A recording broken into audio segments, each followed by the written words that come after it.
Magandang araw, klase. Handa ka na ba sa bagong aralin na ating tatalakayin ngayong araw? Ito ay tungkol sa nilalaman ng Kabanata 36 hanggang 40 ng nobelang Noli Me Tangere mula sa panulat ni Dr. Jose Rizal. Narito ang pamagat ng bawat kabanata. Kabanata 36 ang unang suliranin. Kabanata 37 ang Kapitan General. Kabanata 38 ang Prosesyon. Kabanata 39 Sidonyang Konsolasyon. Kabanata 40 ang Karapatan at Kapangyarihan.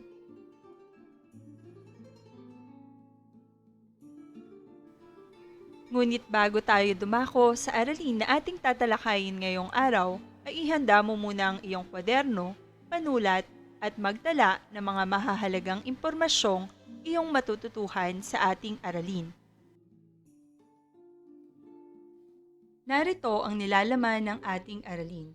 Mga talasalitaan, mga tauhan, sipi ng kabanata, mga katanungan, at pangunahing mensahe at implikasyon ng akda. Atin ang basahin ang ilang mga talasalitaan sa mga kabanata na ating tatalakayin. Mapatahan, mapatigil, alinlangan, hindi sigurado, oportunista, manloloko, sibilisado, edukado, yumukod, magbigay galang, yumuko. Karosa, sasakyang nilalagyan ng rebulto o mga santo. Napasungaw, napadungaw, atungal, malakas na iyak, nakagitaw, nakalitaw, nakalantad, tungayaw, paglait, masamang salita. Otoridad, may kapangyarihan, komedya, isang dulang pantanghalan, korespondente, tagapagbalita, puwitis, isang uri ng pailaw, kwartel, himpilan ng mga sundalo. Atin ang kilalanin ang mga pangunahing tauhan mula sa Kabanata 36. Maria Clara, Tia Isabel, Andeng, Kapitan Tiago, at Kapitan General.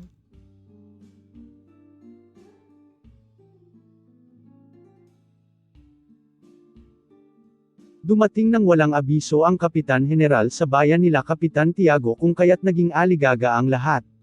Sinamantala ng lahat ang nalalabing oras upang makapagayak liban lamang sa dalagang si Maria Clara na patuloy ang pagiyak dahil sa pagbabawal ng kanyang ama na makipagkita sa binatang si Ibarra hanggat hindi ito ekskomunikado.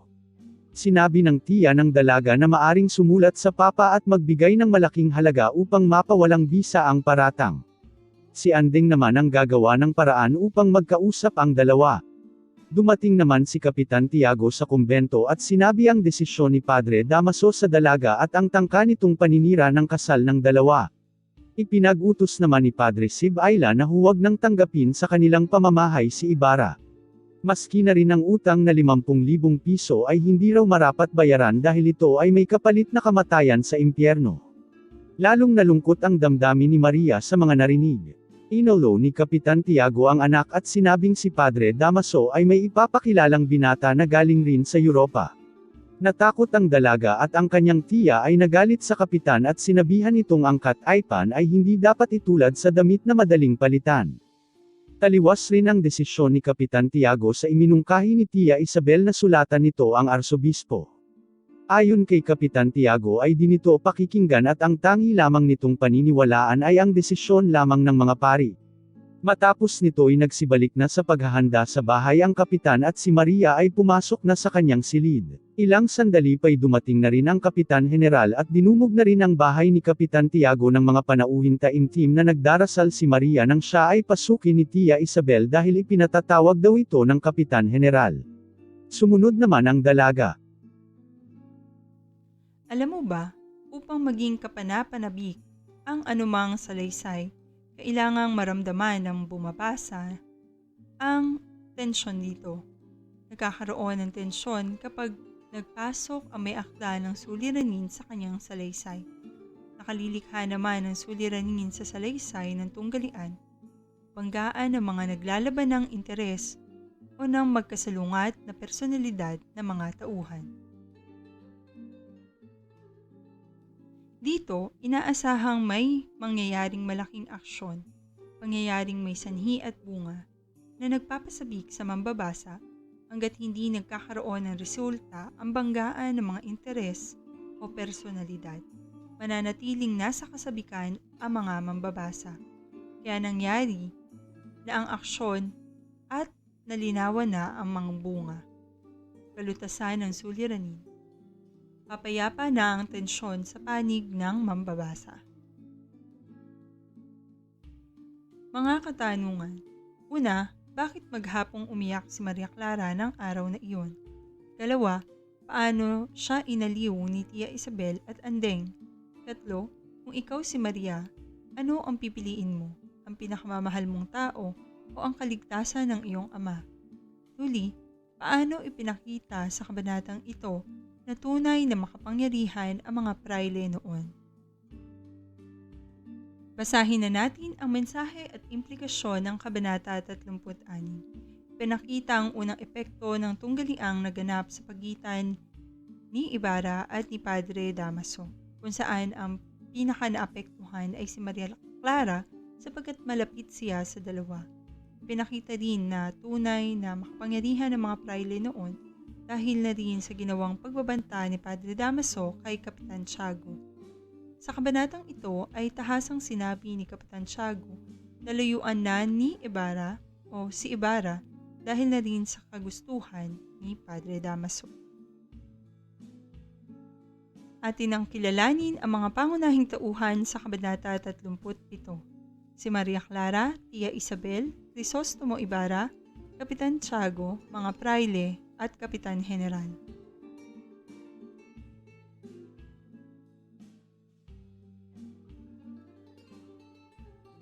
Ipinahanap agad ng Kapitan General ang binatang si Ibarra pagkarating niya. Kinausap niya ang binata sa naturang paglabas nito sa oras ng sermon ni Padre Damaso. Buong akala ng binata ay ikagagalit ito ng Kapitan General, ngunit nang kausapin niya ito ay lumabas itong may ngiti sa kanyang mukha.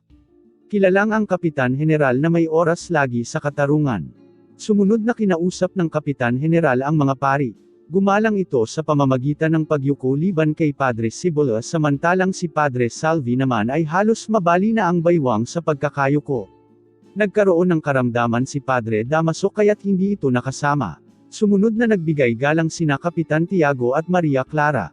Pinuri ng General ang dalaga dahil sa katapangan at inalok ng pabuya dahil sa ginawa. Tinanggihan naman ito ng dalaga. Ilang saglit lamang ay dumating na si Ibarra.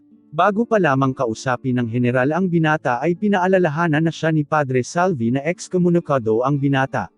Sinawalang bahala ito ng General. Umalis na ang mga pari at dinagustuhan ang asal ng Kapitan General. Nagustuhan ng General ang pagtatanggol ng binata sa kanyang ama. Sabi ng General ay kakausapin niya ang arsobispo. Napansin naman ng General ang pagiging balisa ni Maria kaya binanggit nitong nais niyang makaharap ito bago umalis patungong Espanya. Ipinaabot naman ito sa alkalde na samahan siya sa paglilibot. Base sa pag-uusap ng binata at ng General ay mapapansin na kilala ni Ibarra pati ang pamilya ng Kapitan General sa Espanya. Iminungkahi ng General na ibenta na ang ari-arian ng binata sa Pilipinas at mamuhay na lamang sa Espanya. Bagay na di sinang-ayunan ni Ibarra dahil ayon sa kanya ay higit na matamis ang mamuhay sa sariling bayan. Binanggit ng General kay Ibarra na kausapin si Maria at pinaalalang papuntahin sa kanya si Kapitan Tiago. Umalis na si Ibarra upang puntahan si Maria. Samantala, sinabi ng General sa Alcalde Mayor na protektahan ang binata. Saglit lamang ay dumating na si Kapitan Tiago. Sinabi rin ng General ang kagustuhan nitong maging ninong sa kasal. Kaagad namang hinanap ni Ibarra si Maria at nagtungo sa silid ng dalaga. Kumatok siya sa pintuan ng silid ngunit ang sumagot sa kanya ay si Sinang at sinabing isulat na lamang ang mensahe nito sa dalaga. Alam mo ba, tao ang pangunahing paksa ng kabanatang ito. Nang sabihin ni Crisostomo Ibarra sa Kapitan General na hindi nito nabisita ang mga dukhang tirahan sa bayan, malinaw ang layunin ng binata na ipakilala sa Kapitan General ang mga totoong tao. Pinakita rito ni Rizal ang iba't ibang tauhan ng kanyang nobela at ang mga katangian nila. Si Ibarra na matapat, mapagmahal sa kanyang bayan dahil sa mga taong may simpleng pag-uugali at may ginuntuang puso. Ang Kapitan General na matalas ang isip at pakiramdam, makatarungan at mapagpasya. Si Maria Clara na mahiyain ngunit magalang at tampok ng paghanga ngunit may mababang loob. Ang binatang taga Maynila na mapangatwiran at may pananalig sa katarungan ng Kapitan General. Silang lahat ay tunay na tao, kabaliktaran ng iba pang tauhan sa kabanatang ito. Narito ang mga katanungan. Sino-sino ang dumalaw sa Kapitan General? Ano ang kanilang dahilan sa pagdalaw sa kanya? Makatwiran ba ang malamig na pakikitungo ng Kapitan General sa mga pari? Ikatlo, bakit hindi tuwirang humingi ng tulong si Ibarra sa Kapitan General? At huli, sa iyong palagay, anong uri ng pinuno ang Kapitan General? Basahin na natin ang mensahe at implikasyon ng Kabanata 37. Makikita sa kabanata na malapit sa mga tao ang Kapitan General. Maraming tao ang pumunta sa kanyang tanggapan upang magsabi ng kanilang mga hinaing at lumabas mula rito ng masaya gaya ng Manilenyong sinakta ni Padre Damaso. Hindi niya gaanong binigyang pansin ang mga kurang sa kanyang kaalaman ay nagiging abusado sa kanilang tungkulin. Kaya naman maging si Ibarra na itinuturing na ekskomulgado ng simbahan ay kanya pang ipinahanap upang makausap ng masinsinan. Kilalanin na natin ang mga pangunahing tauhan mula sa Kabanata 38. Si Maria Clara Crisostomo Ibarra, Kapitan Tiago, Kapitan General.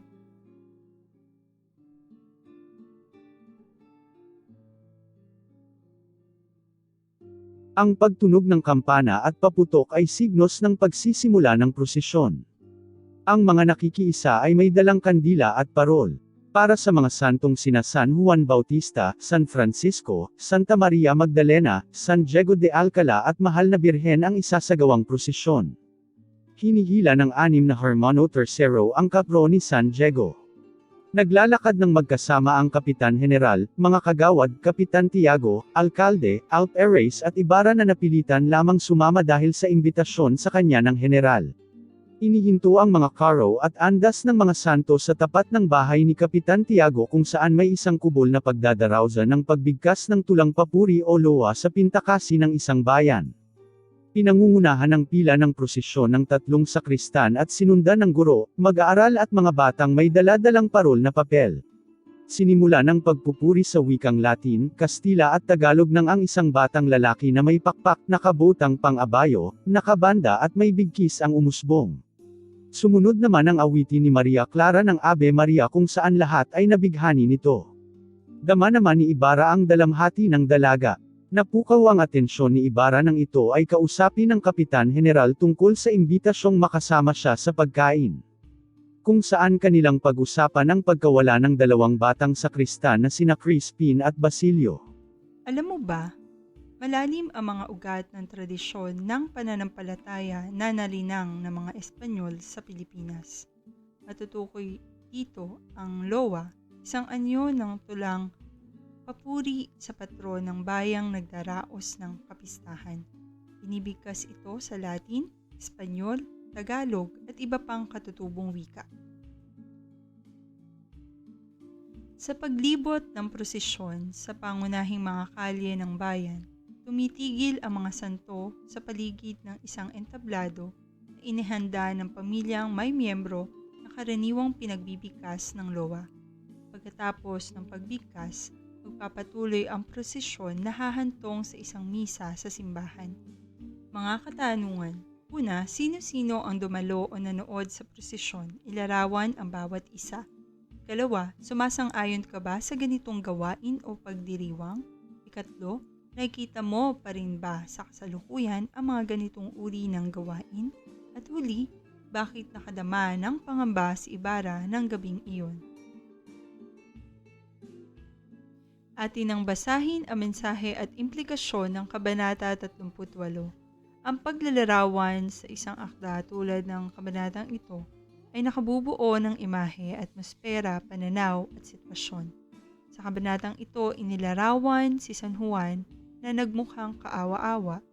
Sa paglalarawan din sa kabanatang ito, buhay na buhay ang paglahok ng bayan sa prosesyon ng patron ng kapistahan.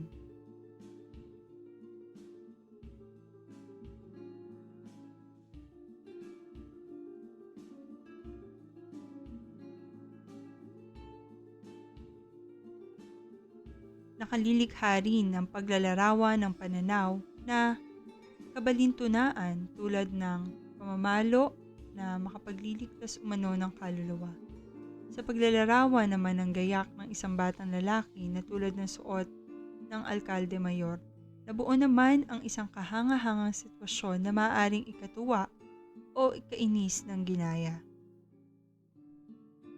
Atin ang kilalanin ang mga pangunahing tauhan sa Kabanata 39 na pinamagatang si Doña Consolacion, Doña Consolacion, Alperes at si Sisa.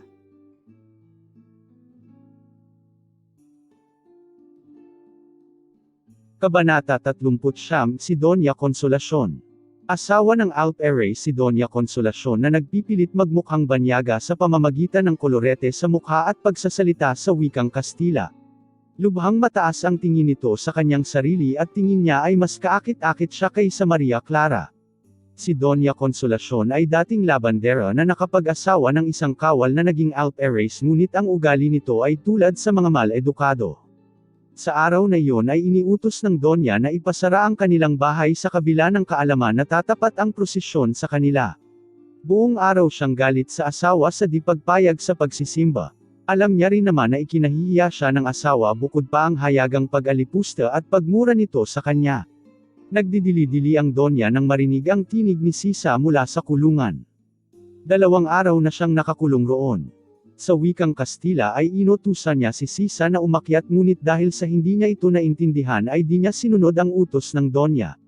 Nagalit si Doña Consolacion at ibinuntong kay Sisa ang lahat ng galit nito sa asawa. Nilatigo niya ito at inutusang umawit ang kawawang baliw. Napasigaw man sa sakit ay wala pa ring ginawa si Sisa. Sa yamot ng Donya ay inutusan niya ang Guardia Sibil na paawitin si Sisa. Sinunod naman ito ng babae at kinanta ang kundiman ng gabi. Sa pagkaantig ng damdamin ng Donya ay nakapagsalita ito sa wikang Tagalog na ikanagulat ng Guardia. Agad naman niya itong napansin kaya pinaalis niya ang Guardia. Hinarap na naman ng Donya si Sisa at inutusang sumayaw, ngunit sa kadahilanang hindi ito naintindihan ay hinambalos na naman siya nito. Dahil dito ay nabuwal si Sisa at nahubaran ng damit, kasabay nito ang pagdurugo ng kanyang sugat. Ito ay nadatna ng Alperes at nagalit ito sa nasaksihan. Dahil dito ay inutusan niya ang isang kawal na bihisan at pakainin si Sisa, alagaan, at gamutin din ang mga sugat. Nakatakdang ihatid si Sisa kay Ibarra kinabukasan, kaya naman siya'y inalagaan ng Alperes. Alam mo ba, isa ang feminismo sa mahalagang kalakaran sa pagbasa at pagsulat ng mga akdang pampanitikan.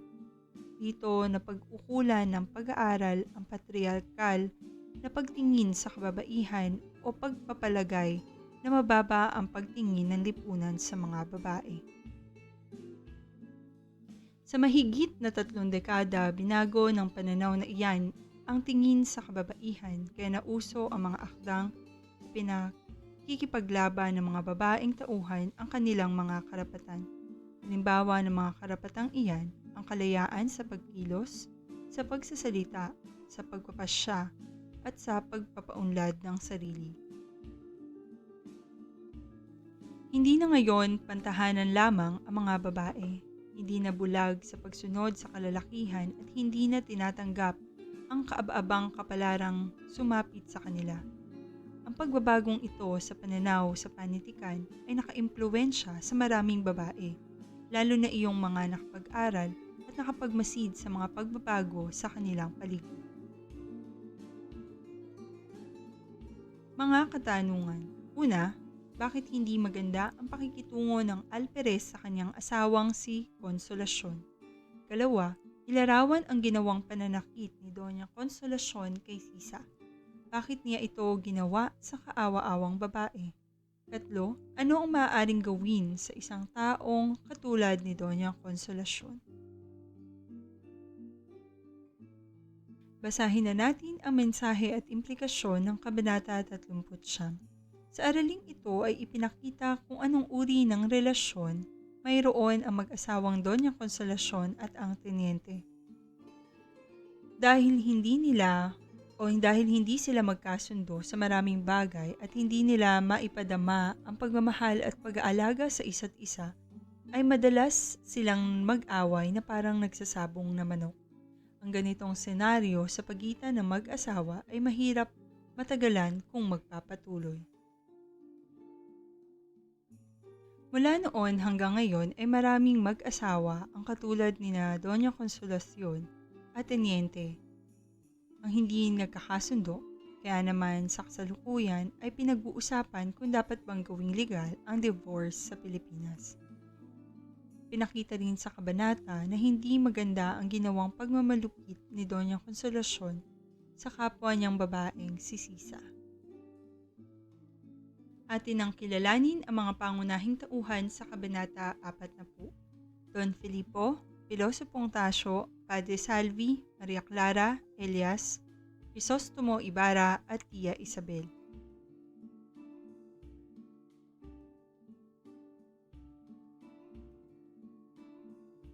Kabanata 40.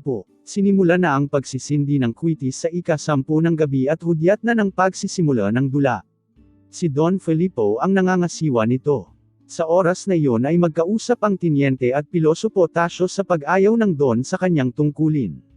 Masama rin ang loob ng tenyente sa di pagtanggap ng general sa kanyang pagbibitiw.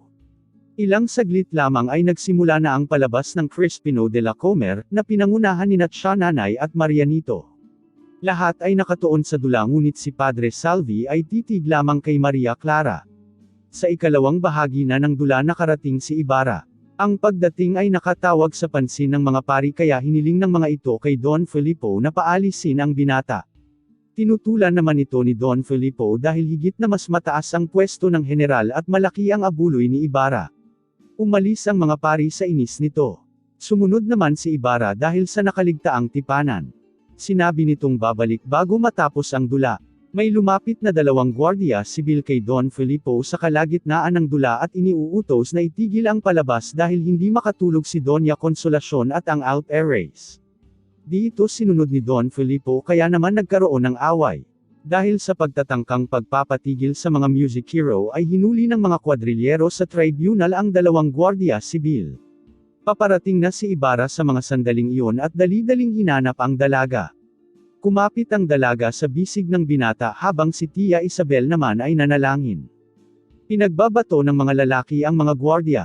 Huminahon lamang ang mga ito sa pakiusap ni Elias.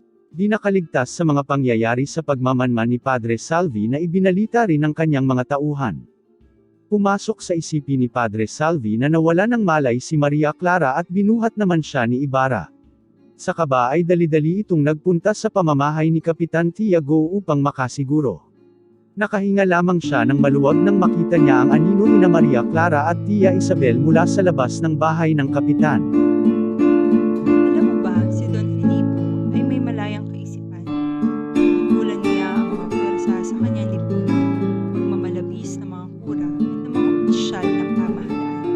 Pinastigo niya ang masamang gawi at bisyo ng karaniwang mga tao at pumanig siya sa mabubuting gawain. Kinakatawan ni Crisostomo Ibarra. Mga katanungan, bakit maraming tao sa plaza noong gabing iyon? Sino-sinong kilalang tao